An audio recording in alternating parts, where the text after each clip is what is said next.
Hi, this is Maggie. In this video, we're going to look at a process of moving from requirements specified in natural language to an object-oriented design. We'll focus here on first formalizing a natural language description using actors and use cases. To start, let's look at a description of some software.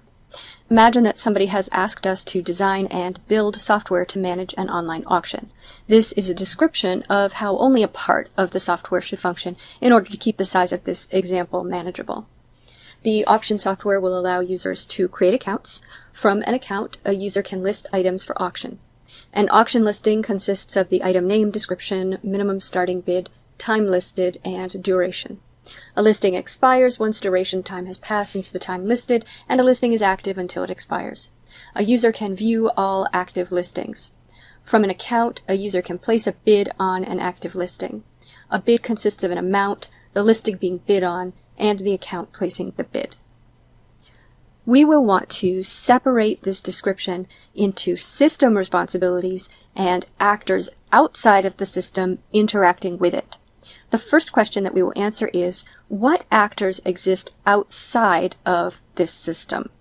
An actor is a role that a person or outside system takes when interacting with the system being developed. So, for example, a user is a general case of an actor, but if we can be more specific with users and separate them into different roles, that's better, because the system might present very different functionality to those different roles.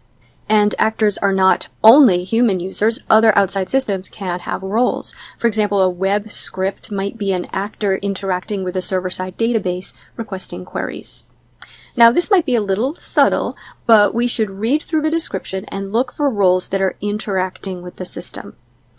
If we do this, we find that users can create accounts, users can list items from an account, users can view all active listings. Note that this description does not require an account.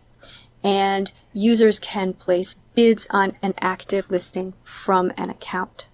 So we see functionality that is available to users with accounts, creating a listing and bidding on a listing.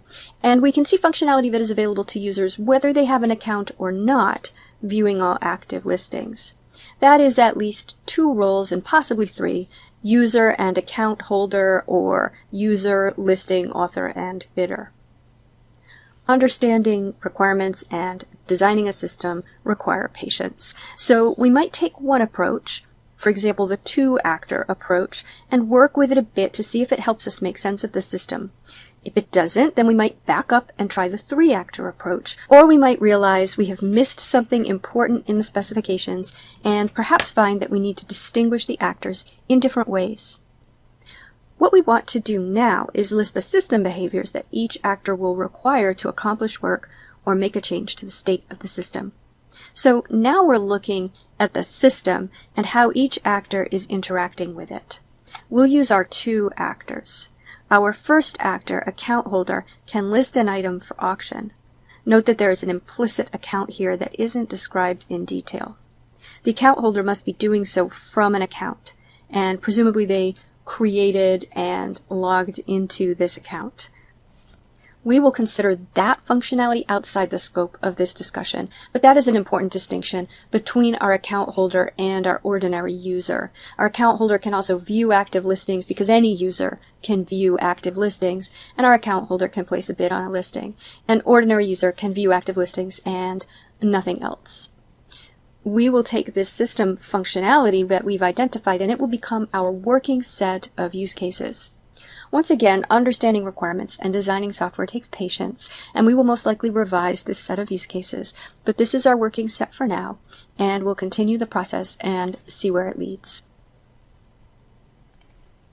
We can draw a use case diagram illustrating the actors and use cases that we've identified.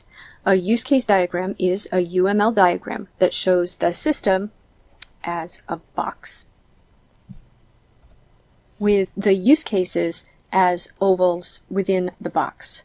Actors are stick figures drawn outside of the box. Lines connect the actors to the use cases. We have account holder with lines to all 3 use cases: view active listings, make listing, and make bid. On the other side, we have our user, and user can only view active listings. Now, each use case needs to be written up, and this is a more formal description than the natural language description that we're working from. This can be shown to the client to confirm that the requirements, as we've filled them in or elaborated on them, are what the client intends. When we write up a use case, we describe when the use case starts and ends, and the series of steps taken by the actor and the system in a typical case. We then write up exceptions to the use case, for example, when there is an error. A use case does not show or describe the system's interface. So, for example, it doesn't say the user clicks a specific button, but it might say the user chooses to take an action. Ultimately, that might be implemented with a button, but we do not make that decision here. We will write up a use case for make bid. We begin by describing the typical case, which we label main flow of events. We say when the use case starts, so we will write the use case starts when the account holder is viewing a single active listing and chooses to make a bid.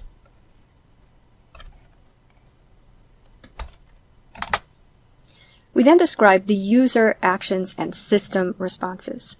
We will draw from the description we have, which says that a user can place a bid on an active listing. A bid consists of an amount, the listing being bid on, and the account placing the bid. Since we know who is placing the bid, and the account holder is viewing the listing that is being bid on, the only thing left is to obtain the amount from the account holder. We will write the system prompts the user to enter the bid amount. The user enters the bid amount. The system confirms that the bid amount is greater than or equal to the minimum starting bid. Now, as I write that, I'm looking at that natural language description we have and realizing that the current bid is important here, not the minimum starting bid. So I'm going to have to add that. And I'll change this to the system confirms that the bid amount is greater than the current high bid. Now, we write when the use case ends, and I'll write the bid is recorded as the current high bid ending the use case, because that is the end of the user bidding. Now, I'd say there are two exceptions. One, if there are no bids, and in that case we want to check that the bid amount is greater than or equal to the minimum starting bid.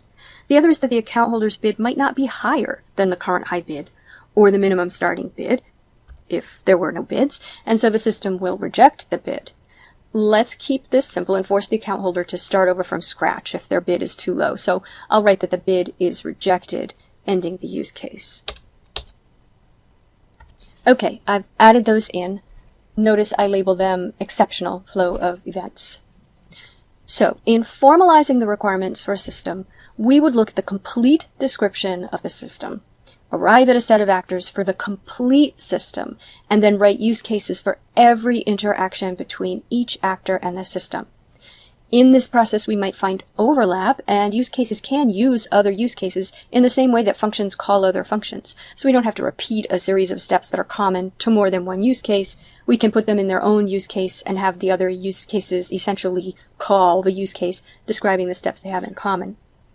So that's a brief overview of how we take an English language set of requirements and formalize them so we can begin to design the system. A complete set of actors and use cases is still natural language, but it is more detailed and thorough than the original text description that we got. It forces us to think through how work is accomplished in the system, and in particular what variations there might be in the different processes.